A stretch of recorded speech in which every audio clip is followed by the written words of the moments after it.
นี่คืองานเพลงที่มีชื่อว่าอีแหล่โสตายว่าซั่นเนาะมื้อนี้ก็โทรไปนำผัวอีกแล้วปรากฏว่าไม่รับสายไปตามถึงที่มันสิลักหลี่ไปกินเหล้ากับหมู่ซั่วๆคือเก่าบ่ว่าซั่นไปตามที่เดิมนั่นล่ะไม่เจอมื้อก่อนก็ถูกผัวถีบตกน้ำเกือบตายนะเออวันนี้ก็เหมือนกันไปตามผัวอีกแล้วบ่เจอโทรศัพท์ก็ไม่ติดนะที่ห่วงที่สุดคือเงินเดือนว่าซั่นเนาะเพราะว่าผัวนี่เอาใบ ATM ไปนะโทรศัพท์ตึ๊ดๆๆๆๆๆๆโทรยังไงก็โทรไม่ติดเนาะเอ๊ะเนาะทั้งโทร LINE แหน่ทั้งโทรศัพท์ปกติแหน่ก็ไม่ติดนะพี่น้องนะจนสุดท้ายเนาะโทรไปตั้งแต่5โมงเย็นยันเกือบจะ6ทุ่มปรากฏว่าโทรไปใหม่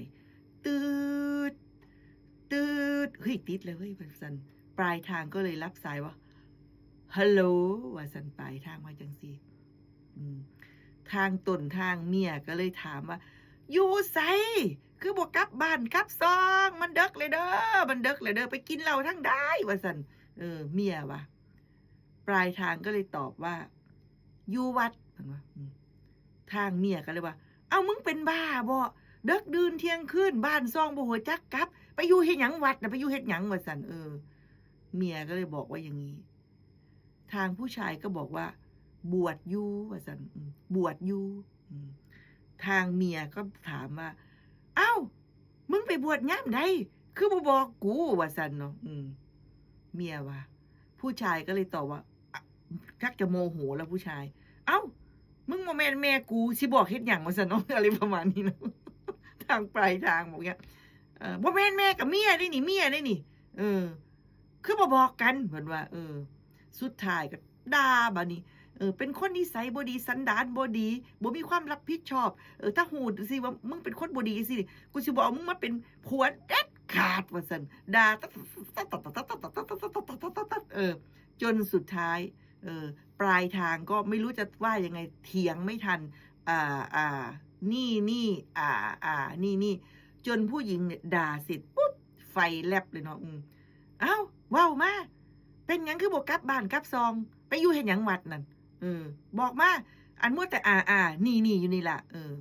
ปลายทางก็เลยบอกนี่คืออาตมาเองซะเนาะฮะว่าจังไหนนะคะนี่คืออาตมาเองหลวงพ่อก็เลยมาดูเบอร์อุ้ยตายโทรผิด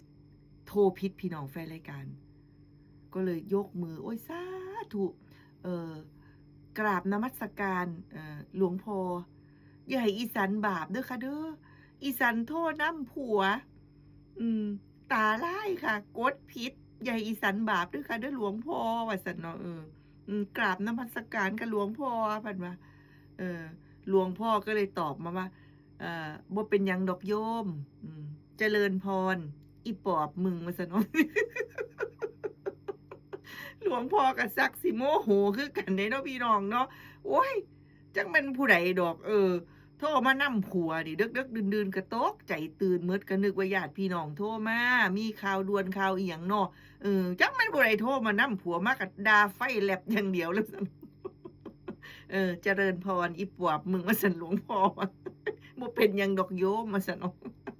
อ้าวนี่คือรายการ Fora Network ค่ะขอบคุณทุกเครือข่ายทุกสถานีกับการเกาะสัญญาณรายการของเรานะคะ Fora Network กับดีเจหย่อนะคะเดี๋ยวไปสปอร์ตกันแป๊บนึงค่ะยาสำหรับสตรีเป็นยาฟอกเลือดสำหรับสตรีประจำเดือนมาไม่ปกติประกอบด้วยกรดหัวบัวกรดเชียงกรดจุลาลัมพาว่านชักมดลูกว่านมหาเมฆเยื่อบ่อเช่าดอกข้าวฝอยขมิ้นอ้อยแก่นขี้เหล็กเจดมูลเพลิงแดงเถาวัลย์เปลี่ยนฝางโสมตั้งคุยและตัวยาอื่นๆยาฟลอร่าพลัสเป็นยาแผนโบราณสำหรับสตรีประจำเดือนมาไม่ปกติยาฟลอร่าพลัสยาฟอกเลือดชนิดน้ำรับประทานครั้งละ2ช้อนโต๊ะวันละ 2-3 ครั้งหลังอาหารยาฟลอร่าพลัสมีจำหน่ายตามร้านขายยาทั่วไปอ่านคำเตือนในฉลากก่อนใช้ยายาฟลอร่าพลัสสิคะ